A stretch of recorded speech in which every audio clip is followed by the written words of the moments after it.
छोटी सी कहानी से मैं 3 दिनों की इन चर्चाओं को शुरू करना चाहूंगा।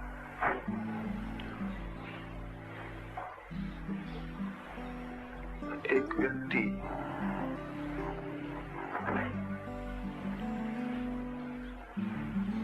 बहुत विस्मरणशील था, छोटी छोटी बातें भी भूल जाता। बड़ी कठिनाई थी उसके जीवन में,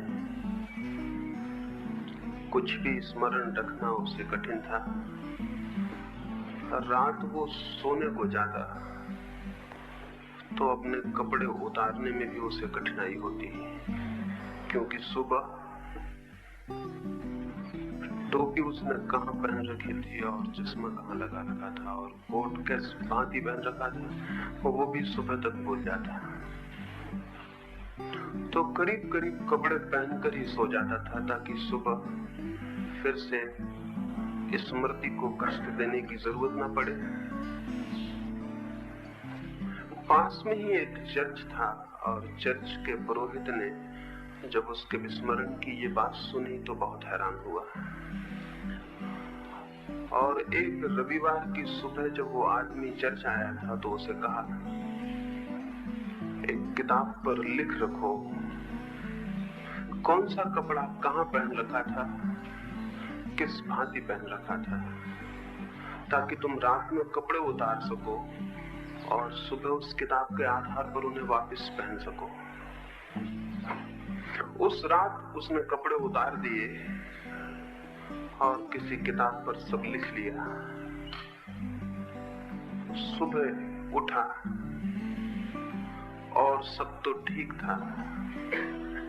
टोपी सिर पर पहननी है ये भी लिखा था, कोट कहाँ पहनना है ये भी लिखा था, कौन सा मोजा किस पैर में पहनना है ये भी लिखा था, कौन सा जूता किस पैर में डालना है ये भी लिखा था।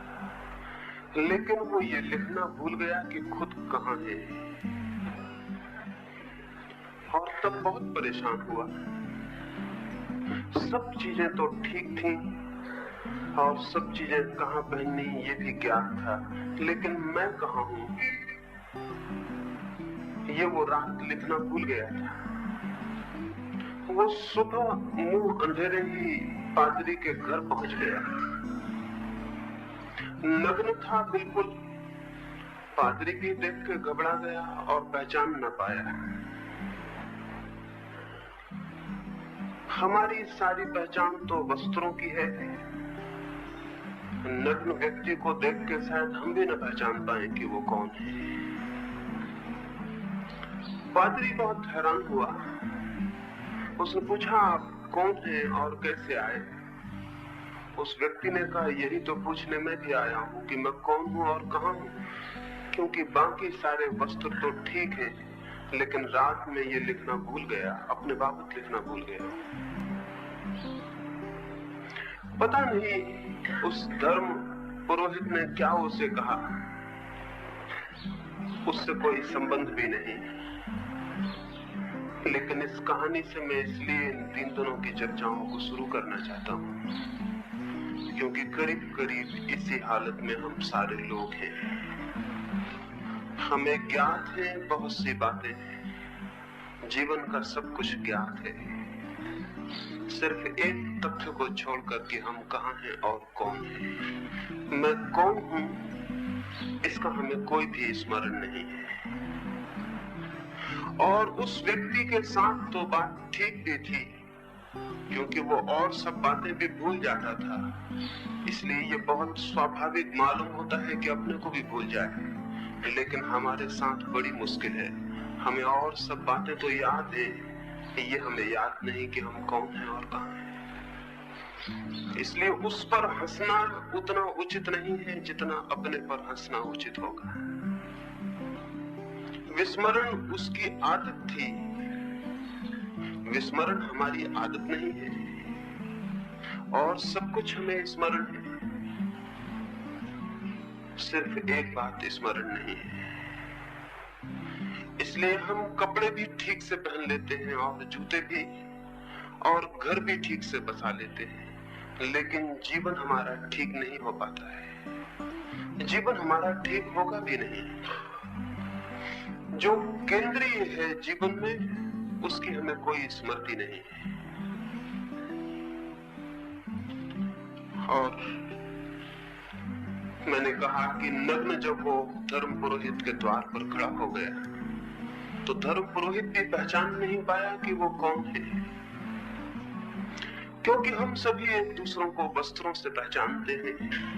यहाँ हम इतने लोग आए हैं, अगर निर्वस्त्र आ जाएं, तो कोई किसी को पहचान भी नहीं सकेगा कि कौन कौन है। लेकिन ये तो ठीक भी है कि हम दूसरों को वस्त्रों से पहचाने। बड़े मजे और आश्चर्य की बात तो यह है कि हम अपने को भी अपने वस्त्रों से ही पहचानते हैं। अपनी आत्मा का तो हमें कोई स्मरण नहीं, अपने स्वरूप का तो हमें कोई बोध नहीं, तो अपने वस्त्रों, और बहुत प्रकार के वस्त्र हैं। जो वस्त्र हम पहने हुए हैं वे धन के, पदवियों के, पदों के, सामाजिक प्रतिष्ठा के, अहंकार के, उपाधियों के, वो सारे वस्त्र हैं, और उनसे ही हम अपने को भी पहचानते हैं।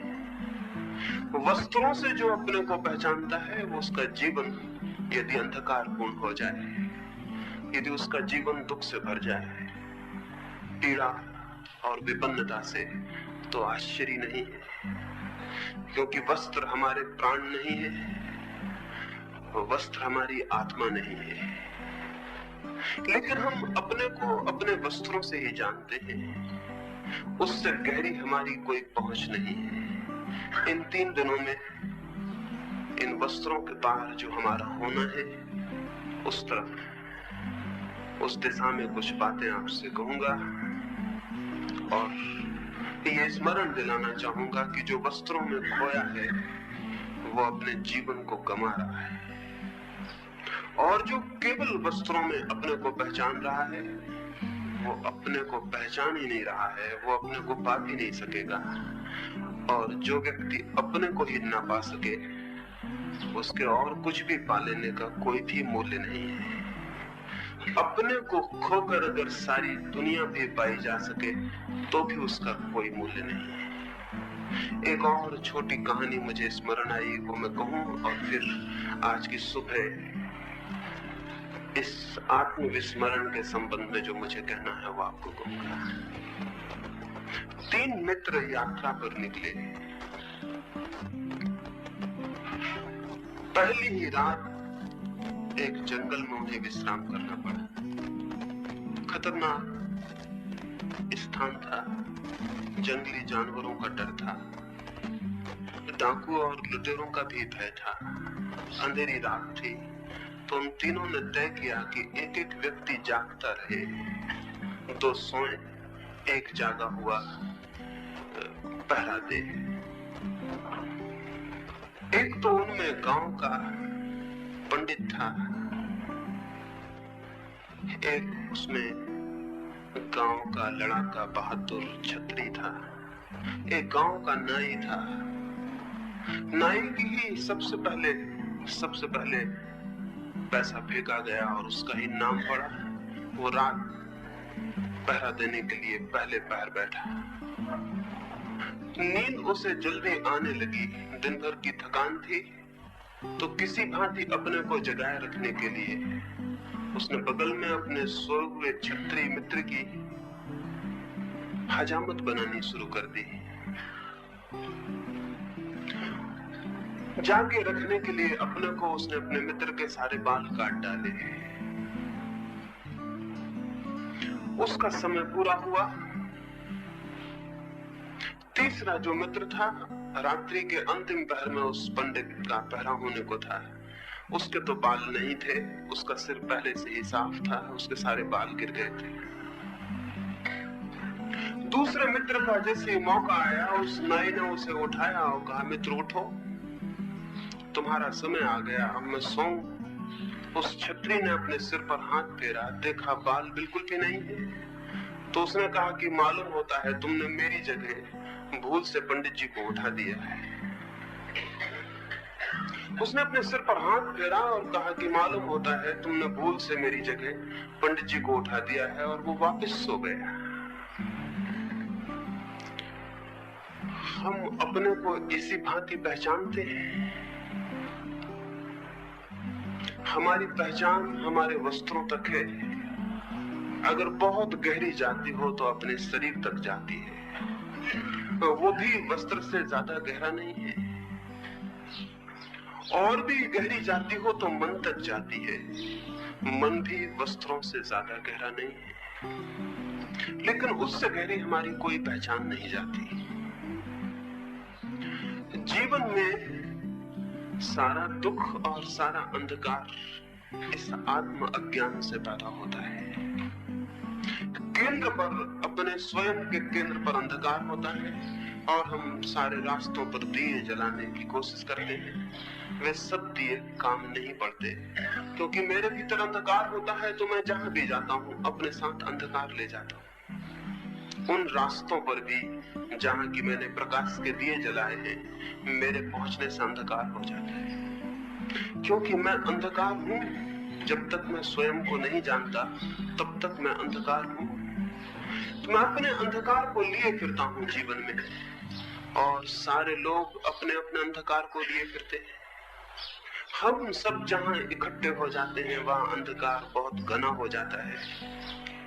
एक एक व्यक्ति उतने अंधकार में है, और जहां पूरी मनुष्य जाति इकट्ठी हो वहां अंधकार बहुत घना हो जाता है। मनुष्य जाति के पिछले 3-4 हजार वर्षों का इतिहास इसी अंधकार का इतिहास है। फिर इस अंधकार से संघर्ष पैदा होता है, युद्ध पैदा होते हैं, हिंसा पैदा होती है। इस अंधकार से ईर्ष्या पैदा होती है, घृणा पैदा होती है, क्रोध पैदा होता है। इस अंधकार से विध्वंस पैदा होता है। हम खुद दुखी होते हैं, औरों को दुखी करते हैं। ये कोई 3-4 हजार वर्षों से चला है, और अब तक हम सफल नहीं हो पाए इस बात में कि एक ऐसा समाज निर्मित हो सके जिसका जीवन प्रकाश से आलोकित हो, प्रकाश से मंडित हो। क्या आपको ज्ञात है कि 3000 वर्षों में कोई 14,600 युद्ध हुए? केवल 3000 वर्षों में 14,600 युद्ध, कोई 15,000 युद्ध, प्रतिवर्ष 5 युद्ध। हम शायद लड़ते ही रहे हैं, हमने कुछ और नहीं किया। और ये तो बड़े बड़े युद्धों की बात है। रोज हम जो छोटी छोटी लड़ाइयां लड़ रहे हैं उनकी तो कोई गिनती नहीं है। जो हम रोज छोटी छोटी हिंसा कर रहे हैं उसका तो कोई आकलन नहीं, कोई गणना नहीं है। अगर 3000 वर्षों में 15,000 युद्ध हमें लड़ने पड़े हों, तो क्या इससे ये सूचना नहीं मिलती है कि मनुष्य जाति का मस्तिष्क किसी बहुत गहरे रोग से पीड़ित है? कोई इन 3000 वर्षों में मुश्किल से थोड़े से वर्ष हैं जब युद्ध न हुआ हो, और उन वर्षों को भी हम शांति का समय नहीं कह सकते, क्योंकि उन क्षणों में हमने नए युद्धों की तैयारियां की हैं। या तो हम लड़ते रहे हैं या हम लड़ने की तैयारियां करते रहे हैं। मनुष्य के पूरे इतिहास को 2 खंडों में बांटा जा सकता है, युद्ध के खंड और युद्ध की तैयारियों के खंड। शांति हमने अब तक नहीं जानी, और व्यक्तिगत जीवन में भी हम देखें तो शांति का कहीं कोई पता नहीं मिलेगा। कोई आनंद की किरण उपलब्ध नहीं होगी, कोई प्रेम का संगीत नहीं सुनाई पड़ेगा। हम सारे लोग यहाँ इकट्ठे हैं, कौन अपने भीतर प्रेम के संगीत को अनुभव करता है? कौन अनुभव करता है अपने भीतर सुगंध को, जीवन की? कौन अनुभव करता है जीवन की धन्यता को, कृतार्थता को? एक अर्थहीनता, एक मीनिंगलेसनेस हमें पकड़े है, लेकिन किसी भांति हम जिए जाते हैं कल की आशा में। शायद कल सब ठीक हो जाएगा, लेकिन जिसका आज गलत है उसका कल कैसे ठीक होगा? क्योंकि कल तो आज से ही निकलेगा, आज से ही पैदा होगा। अगर आज दुख से भरा है तो स्मरण रखें, कल आनंद से भरा हुआ नहीं हो सकता है, क्योंकि कल का जन्म तो आज से होगा। कल आने वाला जीवन आप पैदा करेंगे, उसे आप प्रतिक्षण पैदा कर रहे हैं। तो यदि आज दुखी हैं तो जान लें कि कल भी दुखी रहेंगे। कल की आशा में, कल की सुख की आशा में आज के दुख को झेला तो जा सकता है, लेकिन कल के सुख को निर्मित नहीं किया जा सकता। कल के आनंद की कल्पना में आज की पीड़ा को सहा जा सकता है, लेकिन कल के आनंद को पैदा नहीं किया जा सकता। इसलिए आनंद है केवल आशा और जीवन है दुख। ऐसा हमारे सबके अनुभव में है। ये कोई सिद्धांत की बात नहीं है। जो भी अपने जीवन को थोड़ा सा खोल कर देखेगा उसे ये दिखाई पड़ेगा, ये सीधे तथ्य हैं। जीवन के संबंध में पहला तथ्य यही है कि जिस भांति हम उसे जी रहे हैं उस भांति कहीं कोई आनंद का फूल उसमें नहीं लगता है और ना लग सकता है। इसलिए कल की आशा पर कल ठीक हो जाएगा, कल आने वाले वर्ष या आने वाली जिंदगी में, परलोक में, पुनर्जन्म में सब ठीक हो जाएगा। ये सब कल की आशा का विस्तार है। कोई सोचता हो कि इस जन्म के बाद अगले जन्म में सब ठीक हो जाएगा, वो उसी तरह की भ्रांति में है जिस तरह की भ्रांति में जो सोचता है आज दुख है कल शांति कल सुख हो जाएगा। कोई सोचता हो मोक्ष में सब ठीक हो जाएगा तो भ्रांति में है, क्योंकि कल मुझसे पैदा होगा। आने वाला जन्म भी मोक्ष भी जो भी होने वाला है वो मुझसे पैदा होगा। और अगर मेरा आज अंधकारपूर्ण है तो कल मेरा प्रकाशित नहीं हो सकता। फिर क्या हम निराश हो जाएं और कल की सारी आशा छोड़ दें? मैं आपसे कहता हूं निश्चित ही कल के प्रति कोई आशा रखने का कारण नहीं है, लेकिन इससे निराश होने का भी कोई कारण नहीं है।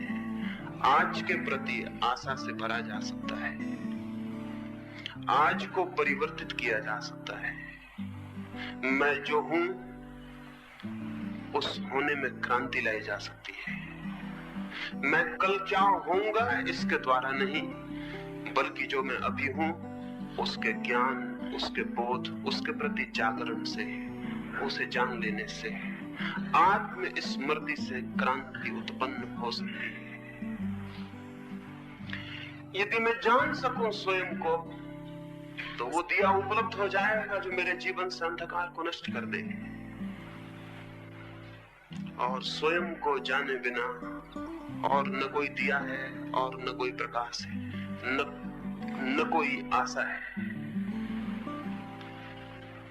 पहली बार हम स्वयं को नहीं जानते। ये जान लेना स्वयं को जानने के प्रति पहला चरण है।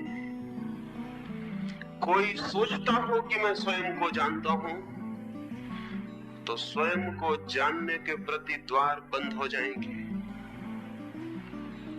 और धर्म की बहुत सी शिक्षाओं ने, संस्कृति ने, इधर हजारों वर्ष से दोहराए गए सिद्धांतों ने, आत्मा और परमात्मा की बातों ने हम में से बहुतों को ये भ्रम पैदा कर दिया है कि हम अपने को जानते हैं। इस भ्रम ने हमारे आत्म अज्ञान को गहरा किया है।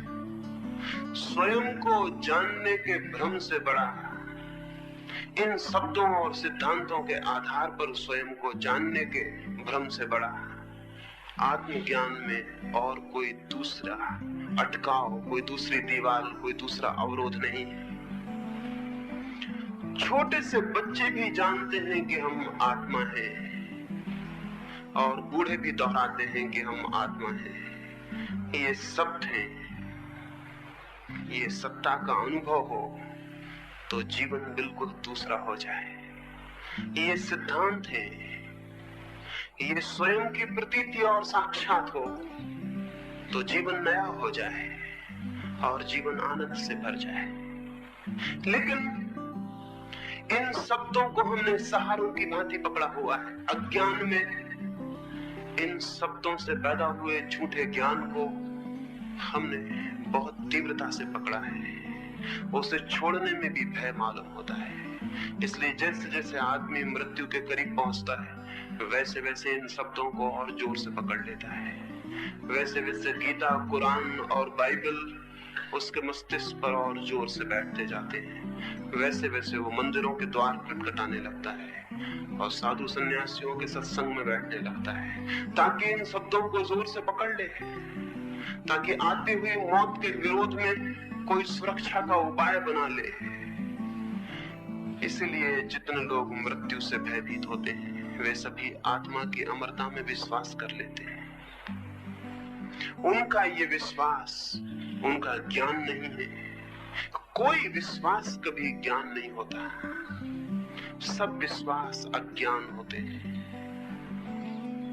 जीवन के प्रति जो भी हम माने हुए बैठे हैं वो सब हमारा अज्ञान है, और उस मानने के कारण ज्ञान तक जाने का सारा द्वार बंद है। स्वयं की स्मृति में,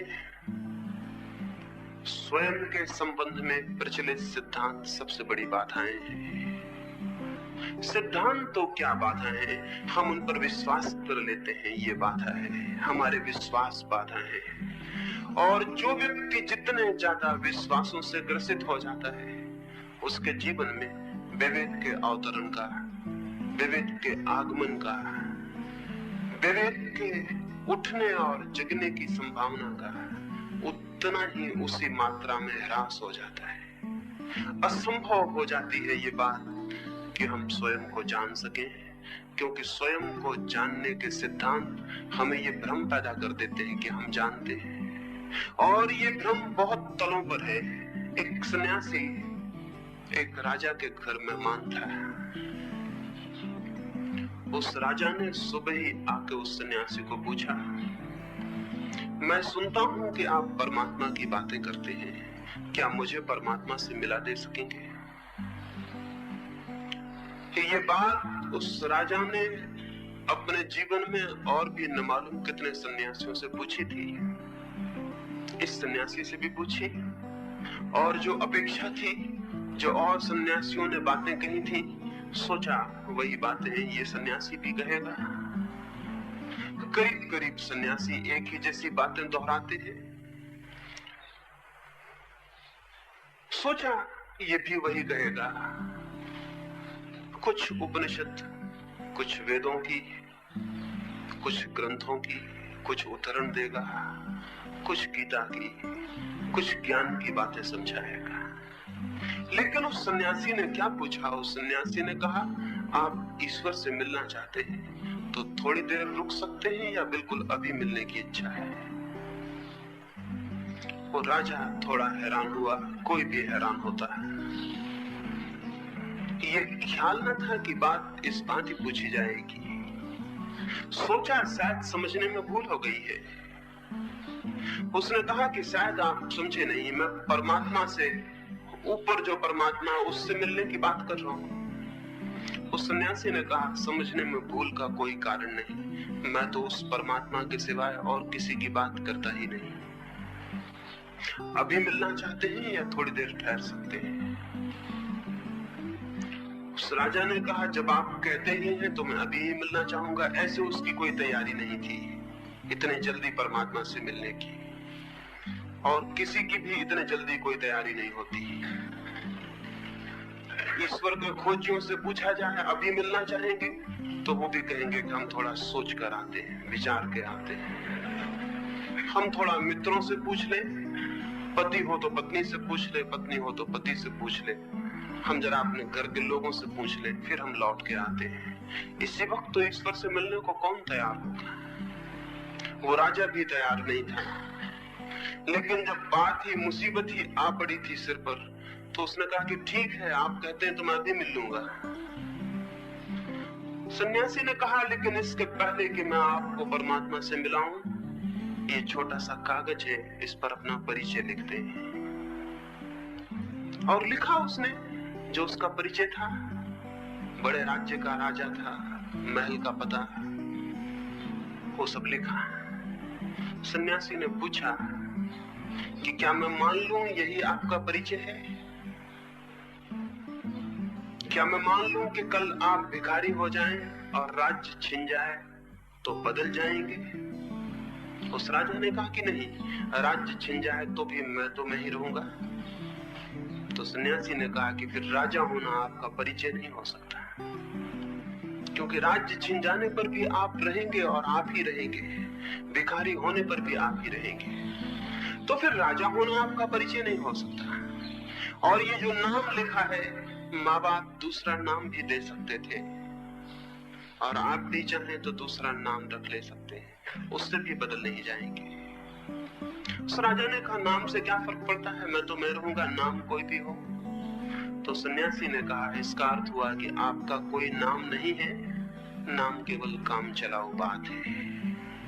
कोई भी नाम काम दे सकता है, इसलिए नाम भी आपका परिचय नहीं है। तो फिर क्या मैं मानूं कि आपको अपना परिचय पता नहीं है? क्योंकि दो ही बातें आपने लिखी हैं, राजा होना और अपना नाम। उस राजा ने वो कागज वापस ले लिया और कहा, मुझे क्षमा करें, अगर मेरा नाम, मेरा धन, मेरा पद और मेरी प्रतिष्ठा मेरा परिचय नहीं है, तो फिर मुझे पता नहीं कि मैं कौन। उस सन्यासी ने कहा, फिर परमात्मा से मिलाना बहुत कठिन है, क्योंकि मैं किसको मिलाऊं, मैं किसकी खबर भेजूं, कौन मिलना चाहता है? मैं किसकी खबर भेजूं, कौन मिलना चाहता है?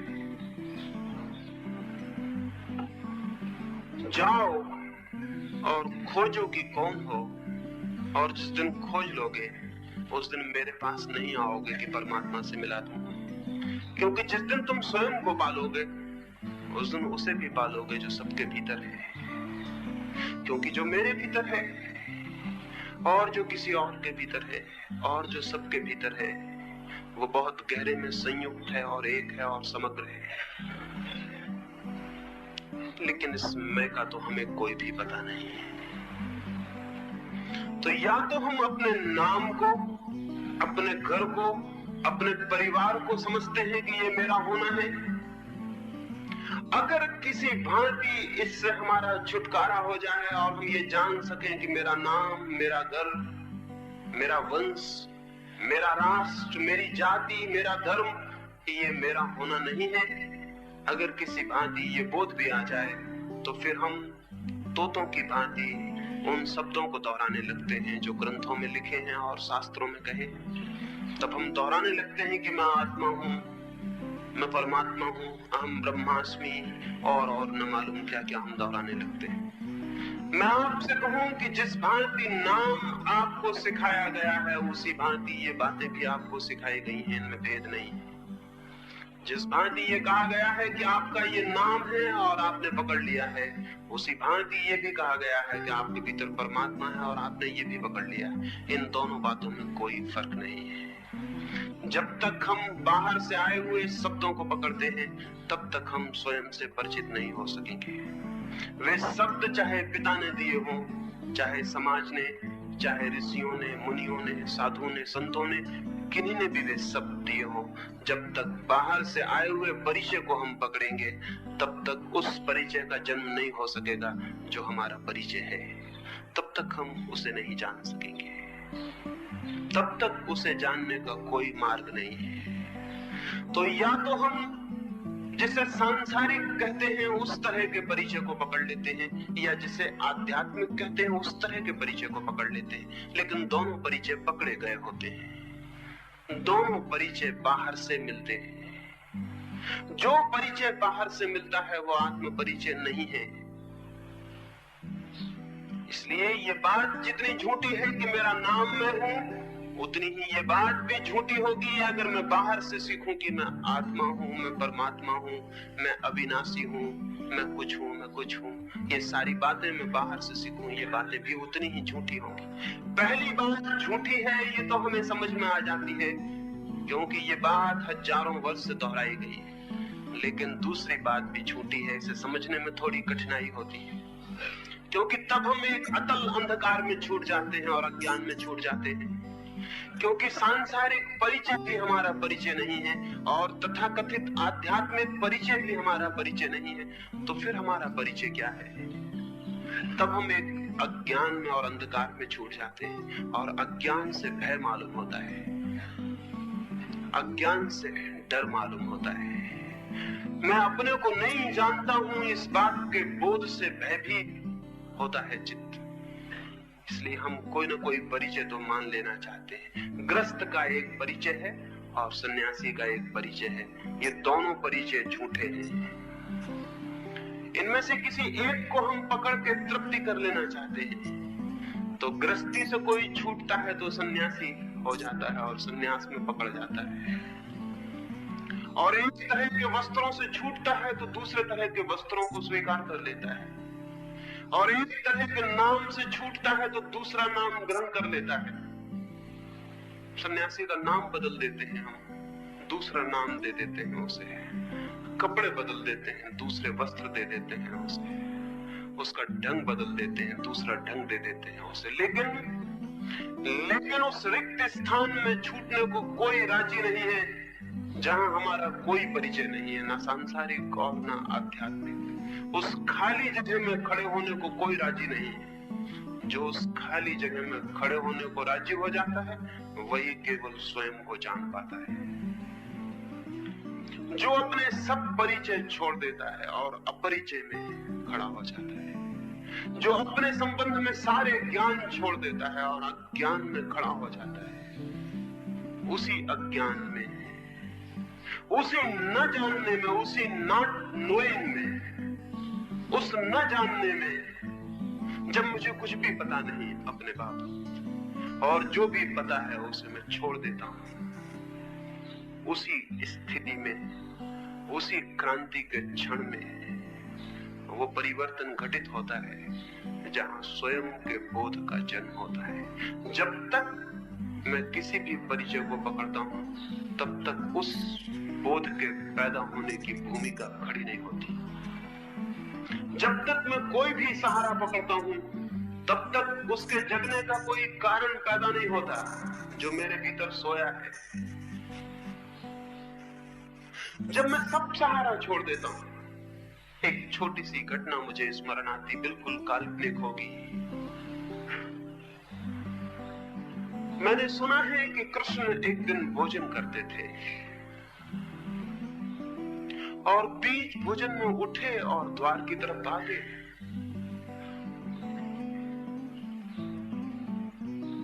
जो उन्हें भोजन कराते थे उन्होंने कहा, क्या करते हैं, कहां भागते हैं, बीच भोजन में उठते हैं?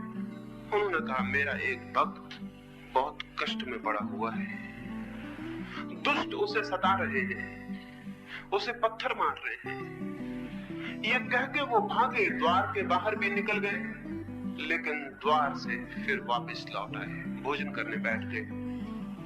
तो जिन्होंने पहला प्रश्न पूछा था उन्होंने पूछा, आप लौट आए बीच से? उन्होंने कहा, उस भक्त ने खुद भी पत्थर अपने हाथ में उठा लिया है, अब मेरे जाने की वहां कोई जरूरत नहीं रह गई। अभी लोग उसे मार रहे थे, वो निहत्था असहाय खड़ा हुआ झेल रहा था। मेरी जरूरत थी, अब उसने पत्थर खुद भी उठा लिए हैं, अब मेरी कोई भी जरूरत नहीं है। कहानी तो काल्पनिक ही होगी,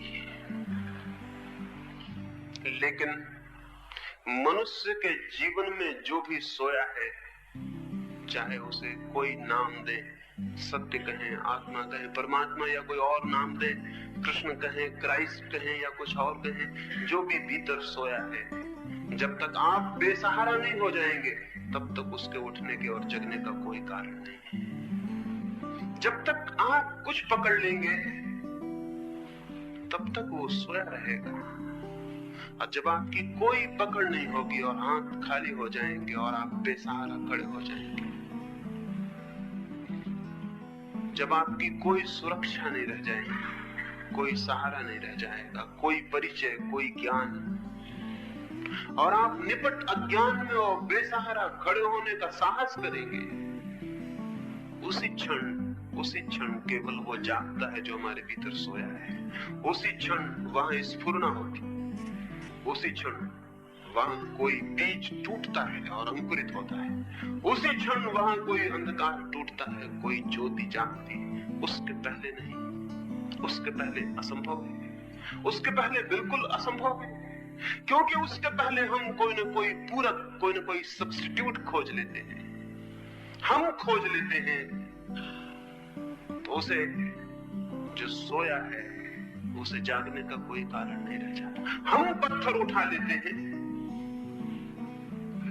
फिर कठिनाई हो जाती है। और हम कोई ना कोई परिचय पकड़ लेते हैं, कोई ना कोई वस्त्र पकड़ लेते हैं, कोई ना कोई रूप, कोई ना कोई आकृति, कोई ना कोई नाम, कोई ना कोई शब्द, कोई ना कोई सिद्धांत पकड़ लेते हैं। अज्ञान ढक जाता है और ज्ञान के जन्म का कोई कारण नहीं रह जाता। ज्ञान के आगमन के लिए पहला द्वार स्वयं के भीतर अपने समग्र अज्ञान की स्वीकृति है। तो आज की सुबह मैं आपको कहना चाहूंगा, ज्ञानी न बने, अपने अज्ञानी होने को जाने। ज्ञानी बनना बहुत आसान है, अपने अज्ञान को जानना और स्वीकार कर लेना बहुत दुस्साहस की बात है। क्योंकि ज्ञानी बनने में अहंकार की सहज तृप्ति होती है, अज्ञान को स्वीकार करने में अहंकार एकदम टूट के दो टुकड़े हो जाता है, उसके खड़े होने की कोई जगह नहीं रह जाती। ज्ञानी होने में अहंकार की खूब तृप्ति है। तो पंडित जितना अहंकारी हो जाता है, उतना तो जगत में कोई अहंकारी नहीं होता। उपदेशक जितने अहंकार से भर जाते हैं, उतना तो कोई अहंकारी नहीं होता। जितना ये ज्ञान की बातें करने वाले लोग अहंकार से पीड़ित हो जाते हैं, उतना तो कोई और अहंकारी नहीं होता। ये हम जितना ज्यादा हमें ये ख्याल पैदा होता है कि कुछ शब्दों को इकट्ठा करके, कुछ विचारों को इकट्ठा करके हमने जान लिया है, मैं जान गया हूं। जानते तो हम कुछ भी नहीं, हमारा मैं जरूर मजबूत होता है और भर जाता है। और फिर जिस चीज से भरने लगता है उसको हम इकट्ठा करने लगते हैं। कोई धन इकट्ठा करने लगता है, क्योंकि धन के इकट्ठे करने से अहंकार बढ़ता हुआ मालूम पड़ता है। कोई बड़े महल बनाने लगता है, ताजमहल खड़े करने लगता है, कोई कुछ और करने लगता है, क्योंकि उससे अहंकार बढ़ता है। कोई त्याग करने लगता है, क्योंकि उससे अहंकार बढ़ता है। और हमारा अहंकार बड़ा सूक्ष्म है, वो निरंतर अपने को भरने की कोशिश करता है। अगर त्याग को प्रशंसा मिलती हो, आदर होता हो, तो हम त्याग कर सकते हैं, उपवास कर सकते हैं, धूप में खड़े रह सकते हैं, सिर के बल खड़े रह सकते हैं, शरीर को सुखा सकते हैं। अगर चारों तरफ जय जयकार होता हो तो हम मरने को राजी हो सकते। नहीं तो कोई शहीद मरने को राजी होता, कोई मरने को राजी होता। लेकिन अहंकार को अगर तृप्ति मिलती हो तो हम सूली पर भी लटकते वक्त मुस्कुरा सकते हैं और प्रसन्न हो सकते हैं। एक फकीर था नसीरुद्दीन, फकीर हुआ उसके पहले एक राजा के घर वजीर था। राजा और नसीरुद्दीन एक दफा शिकार करने को गए। एक जंगल में रास्ता भटक गए और एक छोटे से गांव में सुबह सुबह रास्ता खोजते हुए पहुंचे। भूख लगी थी। एक घर में गए और उन्होंने नाश्ते के लिए प्रार्थना की। उस गरीब आदमी के पास 2-4 अंडे थे, उसने कुछ बनाया अंडों से और उन्हें भेंट किया। चलते वक्त राजा ने कहा, कितना पैसा हुआ? उस देश की मुद्रा में उस गरीब आदमी ने कहा 50 रुपया। राजा बहुत हैरान हुआ, 2-4 अंडों की कीमत 2-4 पैसे भी नहीं थी, 50 रुपया। उसने वजीर नसीरुद्दीन से पूछा, क्या बात है? Are eggs so rare in this part of the country? क्या इस हिस्से में अंडे इतने कम मिलते हैं? उस नसीरुद्दीन ने कहा कि नहीं, eggs are not rare sir, but kings are. अंडे नहीं, अंडे तो बहुत मिलते हैं, अंडे कम नहीं मिलते, लेकिन इस हिस्से में राजा बहुत मुश्किल से मिलते हैं। वो राजा 50 रुपए देने की कल्पना भी नहीं करता था, लेकिन जैसे ही उसे पता चला राजा बहुत मुश्किल से मिलते हैं, उसने 50 रुपए दिए और 50 रुपए इनाम दी नसीरुद्दीन को कि तुमने बहुत अद्भुत बात कही। 50 रुपए अंडे के भी चुकाए और 50 रुपए इनाम भी दी। क्यों? बड़ी तृप्ति हुई। राजा बहुत मुश्किल से मिलते हैं। ये जो हमारी अस्मिता है, रोज रोज इस बात की तृप्ति खोजती रहती है। जिस चीज से आप न्यून होते जाते हैं, वही चीज आपके अहंकार की तृप्ति करने लगती है। एक नगर में एक महल ऊपर उठने लगता है। जब तक दूसरे मकानों के बराबर होता है, तब तक कोई तृप्ति नहीं होती। जब दूसरे मकानों से ऊपर उठने लगता है, तो तृप्ति होनी शुरू हो जाती है। और जितना ऊपर उठने लगता है और जितना अकेला रह जाता है, उस गांव में एक ही रह जाता है ऊंचा मकान, उस दिन खूब तृप्ति होने लगती है। न्यूनता, अहंकार मांगता है न्यूनता। कोई त्याग करने लगता है, कोई धन इकट्ठा करने लगता है, कोई विचार का संग्रह करने लगता है, ज्ञानी बनने लगता है। और जिस दिन वो ज्ञानी बनता जाता है और अकेला, और धीरे धीरे लगता है वो अकेला ही रह गया, मालिक उस ज्ञान का और कोई भी मालिक नहीं, उस दिन बड़ी गहन तृप्ति होने लगती है। लेकिन अहंकार जितना जितना पुष्ट हो जाता है, स्वयं को जानना उतना ही असंभव हो जाता है। जितनी अस्मिता गहरी हो जाती है, ये जो ईगो है, ये जो मैं हूं, ये जितना सख्त और ठोस हो जाता है, उतना ही उसे जानना मुश्किल हो जाता है। जो मैं हूं, जो मेरा वास्तविक होना। क्यों? क्योंकि अस्मिता मेरे द्वारा निर्मित है, अहंकार मेरा निर्माण है, और मैं मेरा निर्माण नहीं हूं। मेरा होना, मेरी आत्मा, मेरी वास्तविकता मेरा निर्माण नहीं है। अस्मिता, अहंकार मेरा निर्माण है, मेरा क्रिएशन है। एक ने बड़े मकान को बना के अपने अहंकार को निर्मित किया है, एक ने धन इकट्ठा करके, एक ने राष्ट्रपति तक की यात्रा पूरी करके अपने अहंकार को इकट्ठित किया है, एक ने ज्ञान को इकट्ठा करके अपने अहंकार को इकट्ठा किया। ये हमारा निर्माण है, ये हमने बनाया है। और मैं मेरा निर्माण नहीं हूं।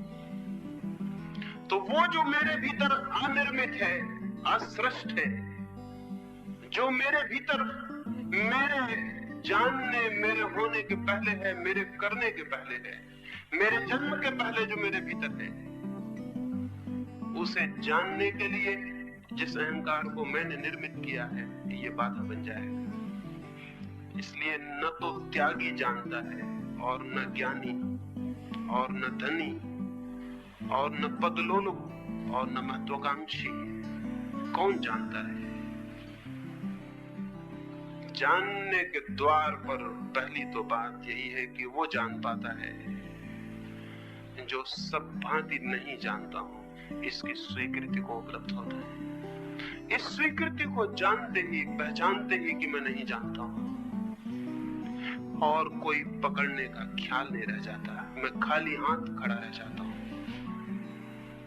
खाली हाथ खड़ा रह जाता हूं, खाली मन। मैं आपसे पूछूं आपका नाम क्या है, आप बहुत जल्दी उत्तर दे देते हैं कि मेरा नाम राम है, विष्णु है, या कुछ और है। क्यों? इतने विश्वस्त हैं कि यह आपका नाम है। कभी सोचा, कभी विचारा कि मैं ये क्या कह रहा हूं? एक जल्दी से नाम निकल आता है, हम नाम उत्तर दे देते हैं, बात खत्म हो जाती है। कभी थोड़ी देर ठहर जाएं और सोचें, मेरा नाम है कुछ, तो शायद भीतर एक सन्नाटा हो जाए, एक साइलेंस हो जाए, एक मौन हो जाए। कोई नाम खोजे से न मिले तो एक मौन पैदा हो जाए।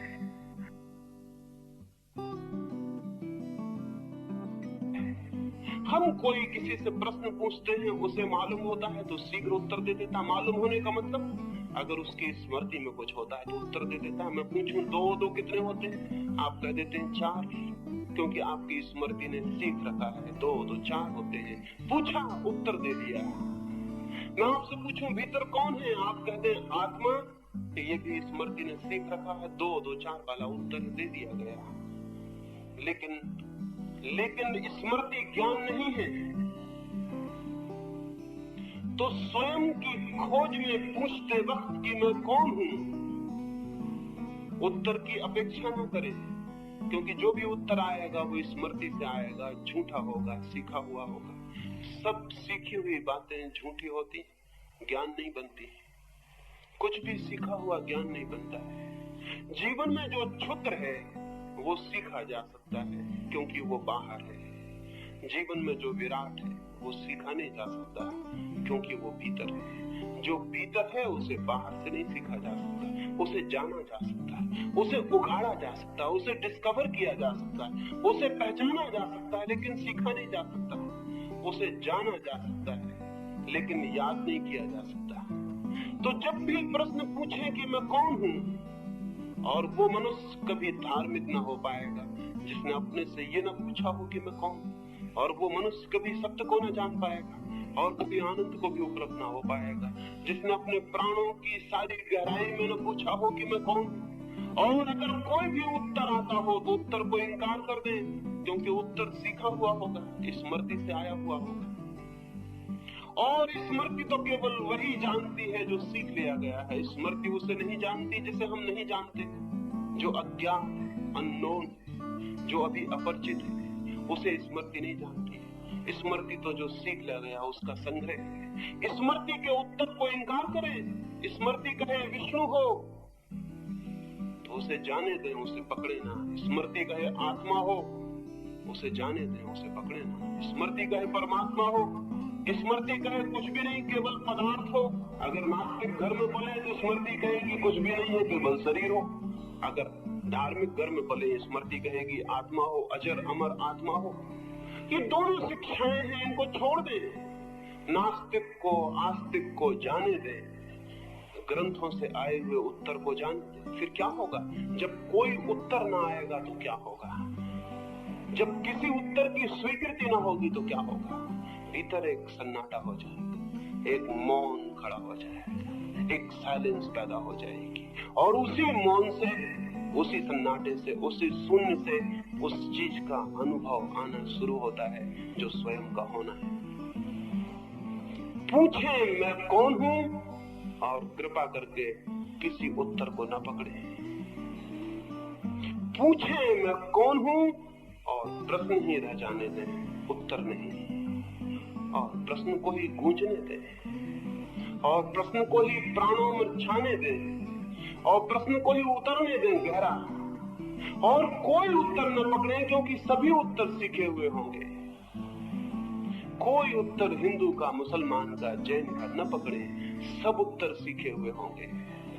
प्रश्न रह जाए मैं कौन हूं, तीर की भांति प्राणों को छेदता हुआ। सिर्फ प्रश्न रह जाए मैं कौन हूं और कोई उत्तर न हो, तो आप हैरान होंगे। उसी अंतराल में, उसी खाली जगह में, उसी मौन में वो किरण उतरनी शुरू होगी स्वयं की। स्वयं को जानने का पहला साक्षात, स्वयं के अनुभव का पहला बोध, पहला प्रकाश उतरना शुरू होगा। आज की सुबह निवेदन करना चाहता हूँ, पूछें अपने से मैं कौन हूँ, और किसी उत्तर को स्वीकार न करें जो बाहर से आया हुआ हो। किसी उत्तर को स्वीकार न करें, चाहे वो किसी भगवान के अवतार का उत्तर हो, चाहे किसी तीर्थंकर का, चाहे किसी ईश्वर पुत्र का, चाहे किसी पैगंबर का, चाहे किसी बुद्ध पुरुष का, किसी का भी उत्तर हो, उसे स्वीकार न करें। परमात्मा की खोज के मार्ग पर, सत्य की खोज के मार्ग पर जो भी बीच में आ जाए उसे विदा कर दें, उसे कहीं हट जाओ। चाहे वो तीर्थंकर हो, चाहे ईश्वर पुत्र हो, चाहे भगवान स्वयं हो, उसे कहें कि रास्ता छोड़ दो। मैं जानना चाहता हूं, तो मुझे किसी के भी उत्तर को स्वीकार करने की कोई गुंजाइश नहीं है। मैं देखना चाहता हूं, तो मैं किसी दूसरे की उधार आंख से नहीं देख सकता। और मेरे प्राण स्पंदित होना चाहते हैं, तो मेरा हृदय धड़केगा तो ही ये हो सकता है, किसी और के हृदय की धड़कन से ये नहीं हो सकता। ये जो हमारा सीखा हुआ ज्ञान है, ये हमारे ज्ञान के जन्म में बाधा है। अज्ञान नहीं, झूठा ज्ञान सीखा हुआ ज्ञान बाधा है, अज्ञान नहीं। ज्ञान, सीखा हुआ ज्ञान अवरोध है, वही रोक रहा है, वही दीवार बन के खड़ा है।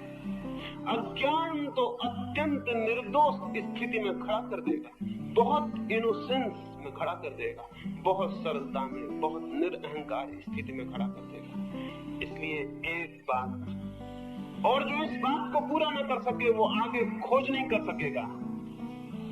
जो अपने अज्ञान को स्वीकार न कर सके वो आगे खोज नहीं कर सकेगा। सोक्रेटिस के समय में एक व्यक्ति को देवी आती थी, पता नहीं, और उस व्यक्ति से किसी ने पूछा, जब वो आविष्ट था देवी से, पूछा कि यूनान में सबसे बड़ा ज्ञानी कौन है? उसने कहा सोक्रेटिस, सुकरात। वो सुकरात के पास गया और उसने सुकरात से पूछा कि ये घोषणा हुई है, देवी घोषणा है कि तुम यूनान के सबसे बड़े ज्ञानी हो। उसने कहा जाओ और देवी को कहना कि कुछ भूल हो गई है, क्योंकि मैं तो जैसे जैसे खोजता हूँ पाता हूँ, मुझसे बड़ा और कोई अज्ञानी नहीं। जाओ कहना कोई भूल हो गई है कि मैं तो जैसे जैसे खोजता हूँ पाता हूँ कि मुझसे बड़ा अज्ञानी कोई भी नहीं। जब मैं बच्चा था तो मुझ में थोड़ा ज्ञान था, कई बातें मुझे लगती थी कि मैं जानता हूँ। जब मैं जवान हुआ तो मेरा ज्ञान और कम हो गया, मुझे कई बातें पता चली कि वो मेरा बचपना था, मैं जानता नहीं था। और अब जब मैं बूढ़ा हो गया हूं तो मैं पाता हूं कि जो भी मैं जानता था वो कुछ भी नहीं जानता था। अब तो एक अज्ञान मुझे घेर रहा है, मुझे लगता है मैं कुछ भी नहीं जानता। वो व्यक्ति वापस गया और उसने जाके कहा कि सुकरात तो कहता है कि मैं परम अज्ञानी हूं और मैं कुछ भी नहीं जानता हूं। वो व्यक्ति जो आविष्ट था वो हंसा और उसने कहा जाओ जाओ और उससे कहो इसीलिए उसे कहा कि वो महाज्ञानी है, इसीलिए कहो, इसीलिए कहा कि वो महाज्ञानी है, क्योंकि ज्ञान के अवतरण की भूमिका है अपने अज्ञान को पूरी तरह जान लेना, स्वीकार कर लेना, पहचान लेना। जैसे ही हम अज्ञान को स्वीकार करते हैं, जैसे ही हम जानते हैं कि नहीं जानते हैं, वैसे ही एक परिवर्तन, एक क्रांति घटित हो जाती है। वैसे ही एक पर्दा गिर जाता है अहंकार का, जानने का, और एक मौन और एक शांति अवतरित हो जाती है। अंतिम रूप से आज तो सिर्फ प्रश्न उठाता हूं, वो आपके भीतर गूंजे, मैं कौन? लेकिन अगर वो प्रश्न मेरा है तो बेकार है, उसका कोई उपयोग नहीं होगा। क्योंकि जब मैं कहता हूं किसी दूसरे के उत्तर को स्वीकार न करना, तो क्या मैं ये कहूंगा किसी दूसरे के प्रश्न को स्वीकार कर ले? अगर वो प्रश्न मेरा है और आप उसे जाके दोहराएं कि मैं कौन हूं, तो वो प्रश्न झूठा, इम्पोर्टेंट होगा, उसमें कोई बल ना होगा, कोई शक्ति ना होगी। वो प्रश्न आपका हो तो ही आपके प्राणों में स्पंदन ला सकता है। वो प्रश्न आपका हो तो ही आपके प्राणों में आंदोलन ला सकता है। वो प्रश्न आपका हो तो ही तीर की भांति आपके गहरे से गहरे अंतस्तल तक पहुंच सकता है। क्या आपके भीतर प्रश्न है? क्या आपके भीतर अपना प्रश्न है? क्या जीवन आपके मन में प्रश्न नहीं उठाता? क्या जीवन आपको जिज्ञासा से नहीं भरता? क्या जीवन आपके सामने ये सवाल खड़ा नहीं करता है कि मैं कौन हूं, ये क्या है? क्या आप एकदम बहरे और अंधे हैं?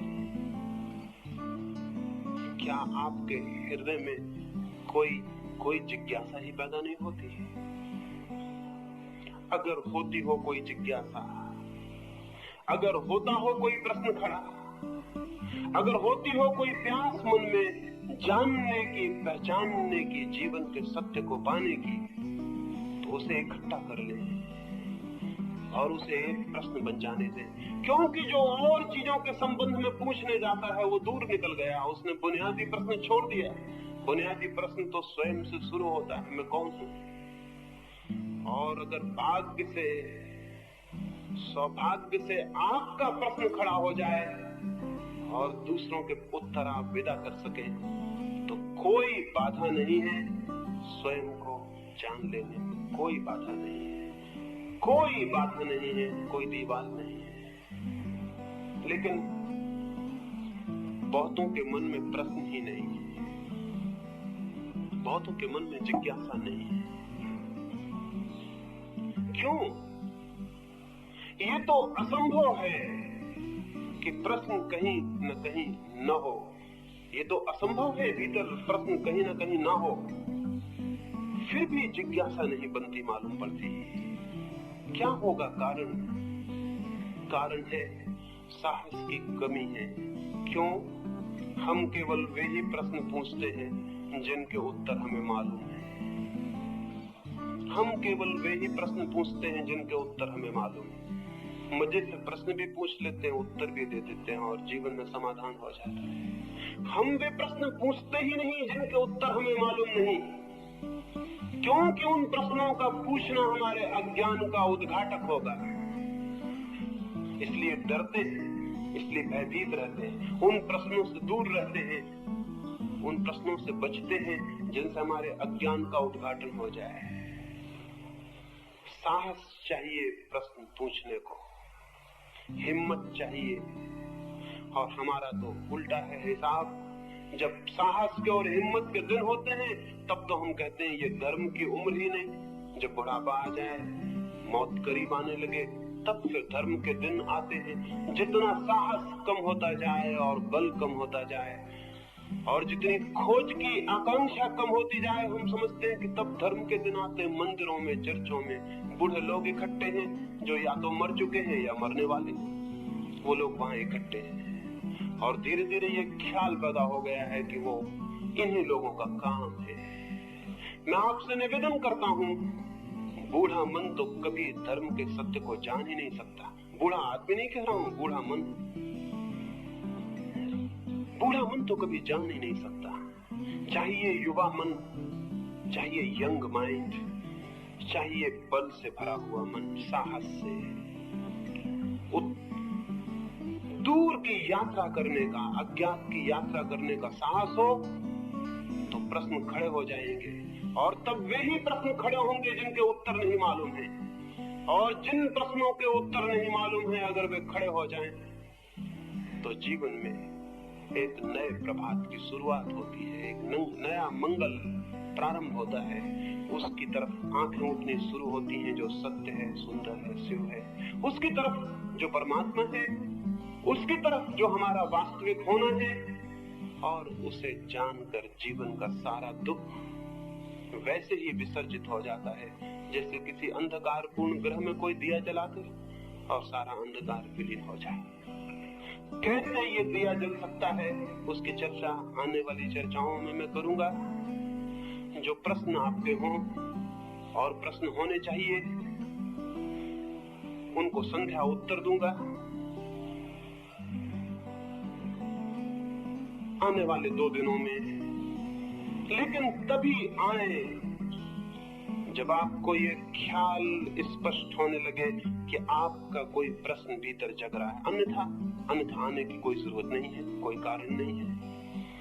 अगर आपको लगे कि आपको ये एहसास होता है कि आप नहीं जानते हैं, तो आए, तो कुछ खोज हो सकती है, तो हम मिलकर कुछ यात्रा तय कर सकते हैं। तो कुछ मैं अपने हृदय की आपसे बातें कहूं, इसलिए नहीं कि आप उनको स्वीकार कर लें, इसलिए नहीं कि आप उन पर विश्वास कर लें, इसलिए नहीं कि आप उनको अपनी मान्यता बना लें, इसलिए नहीं कि मेरी बातें आपका ज्ञान बन जाएं, नहीं बन सकती हैं और न उन्हें बनाने की जरूरत है। लेकिन इसलिए कि शायद यहाँ हम इकट्ठे हों और विचार करें और आपकी जिज्ञासा तीव्र हो जाए और आपकी प्यास गहरी हो जाए और जिस प्यास से आप अपरिचित हैं उसका बोध हो जाए। शायद एक खोज का प्रारंभ हो जाए, शायद एक बीज आपके भीतर टूट जाए और एक अंकुर बनने लगे, शायद एक नया जीवन और एक नई गति और एक नए मनुष्य होने की शुरुआत हो जाए। इसलिए 3 दिन थोड़ी सी बातें मैं आपसे करूंगा।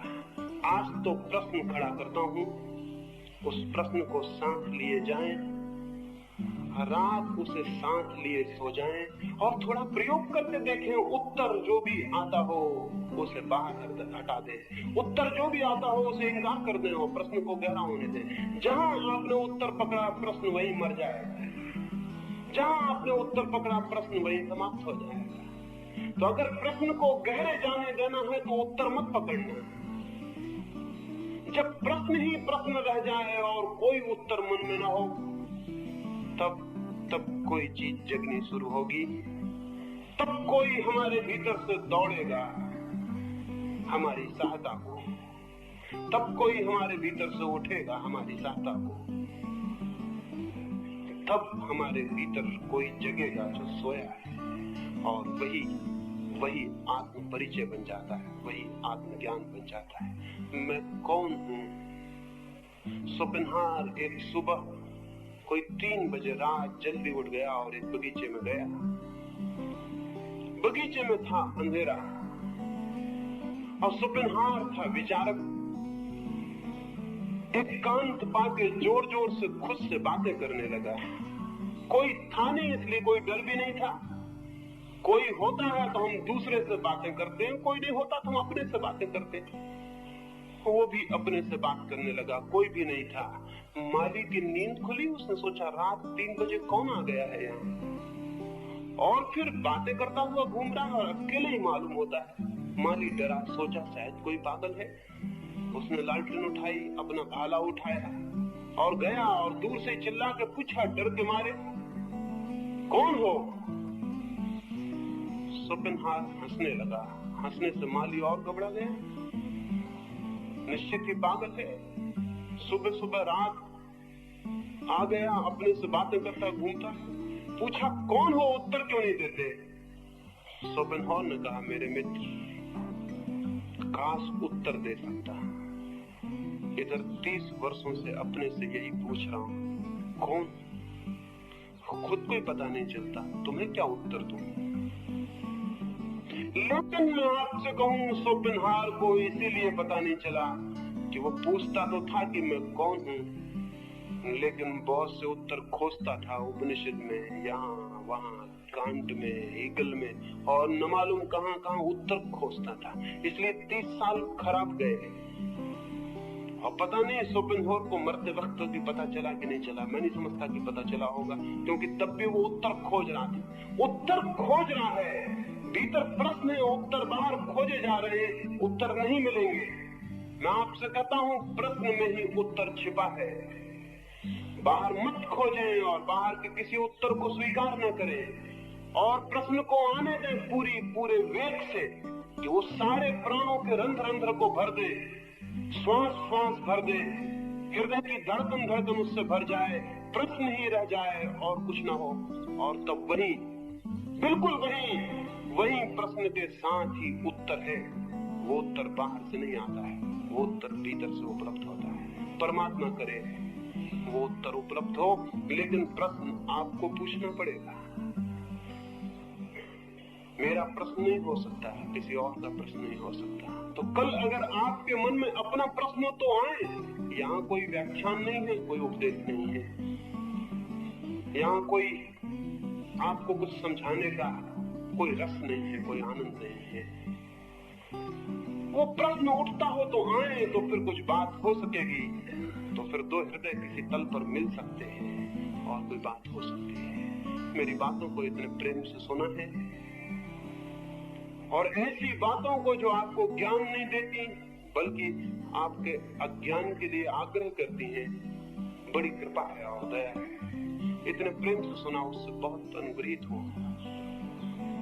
परमात्मा करे आज जो अज्ञान है वो कल ज्ञान बन जाए, आज जो अंधकार है वो कल प्रकाश बन जाए। इस कामना के साथ आज की बात पूरी करता हूँ। सबके भीतर बैठे परमात्मा को मेरे प्रणाम स्वीकार करें।